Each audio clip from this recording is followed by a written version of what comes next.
students, we have already completed our unit 2, that is differing stance within the movement. So your non-cooperation part is already completed. Let's move towards civil disobedience movement. So what is this term civil disobedience means? Civil means law and disobedience means not to obey. So here civil disobedience refers to not to obey the laws of the Britishers.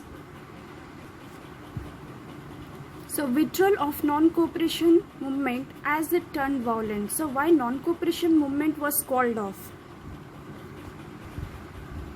So in the year 1922, in the month of February, a peaceful demonstration was going on, and the police, they came and attacked these demonstrations. So in turn, these demonstrators, they set on fire the police station, in which 22 policemen, they were burnt alive. And this movement, it took place in the Chori Chora in Gorakhpur district of Uttar Pradesh. So when Gandhiji saw this violence, he stopped the movement at any cost. So within Congress, many argued for return to politics and contest elections to oppose the government policies and argue for reforms. So now the political leaders, they were tired of these struggles, mass struggles. Now they wanted to return to politics. So by entering into politics, they can have political power, and through political power, they can oppose the government policies, the British policies, and they can argue for some changes. So Chittaranjan Das and Motilal Nehru, they formed the Swaraj Party within the Congress to argue for a return to politics. So remember, this comes as one more question. Who formed the Swaraj Party and why? So Chittaranjan Das and Motilal Nehru, they both formed Swaraj Party. Why? To argue for a return to council politics. But younger leaders like Jawaharlal Nehru and Subhash Chandra Bose, they argued for agitation and full independence. They wanted struggle and full independence. So in such a situation of internal debate and dissension, there are two factors which again shaped Indian politics towards the late 1920s. What are those two factors?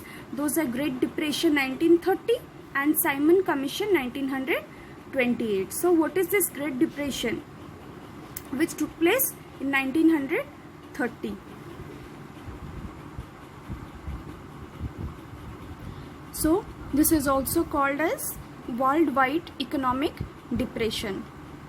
So agricultural prices began to fall from 1926 and collapsed after 1930. So as the demand for agricultural goods fell and exports also declined. So as exports declined, these peasants, they could not sell their harvest. If they will not sell their harvest, they were unable to earn money. So their income also decreased.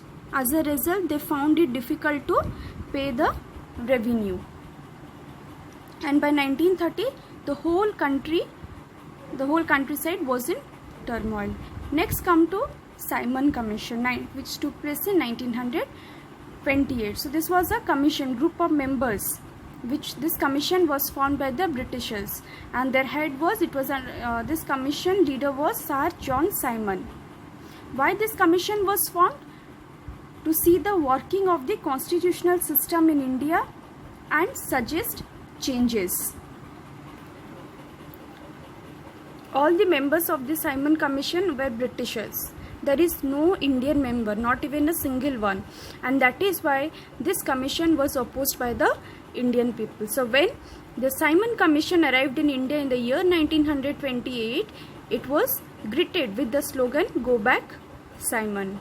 Next, another topic we'll discuss about the VAC offer of Dominion status. So this Dominion status was offered by Viceroy Lord Irwin in October 1929. So what is this Dominion status? Here Dominion status means So dominion status means semi-independence, that is India will not get full independence and it will still remain under British government.